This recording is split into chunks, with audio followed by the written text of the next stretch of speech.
I'm Sarah Corbett and I'm writing a book called How to Be a Craftivist, The Art of Gentle Protest. When people think of the word activism, often we think about either people on a march with placards or people screaming down megaphones or maybe just clicking lots of petitions online. But activism doesn't have to be that, it doesn't have to be loud and aggressive. And I think craft could be a useful tool in the activism toolkit. Craftivism is activism using craft, mostly needlework.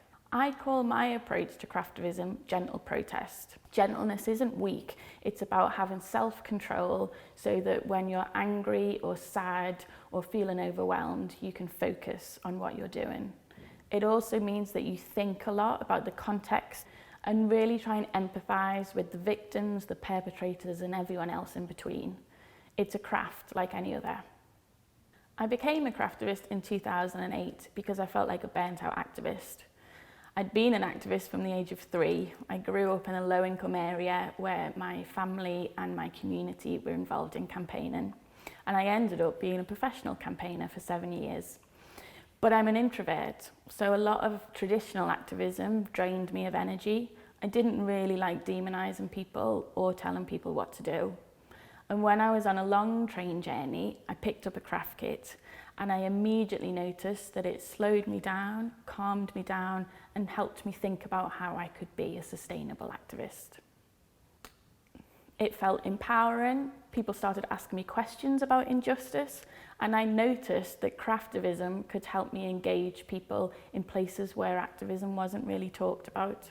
I embroidered a handkerchief with a message in from my local politician as a gift, and it was a great way of engaging her in a respectful way rather than screaming at her. And we became critical friends rather than aggressive enemies and actually listened to each other and ended up working together. I also left small pieces of provocative street art around in my area, and it started conversations offline as well as online. In 2009, I started the Craftivist Collective because people wanted to join in my projects. And over the last 7 years, I've done over 300 workshops and talks to over 11,000 people around the world directly. So I've worked with art galleries and institutions like the Victoria and Albert Museum and Secret Cinema. I've created Craftivism projects for charities like UNICEF and Save the Children, and I've created a little book called A Little Book of Craftivism. My new book will help readers become careful and confident craftivists. You will learn how to use the process of making to think deeply and critically. I will show you how every detail of your creation is important, from the colour, the font, the size, and the message. You'll see how street art and public activity can engage people offline and online. I don't want to create just another project book, and I'm bound to the publishers that agree with me that we need to go deeper.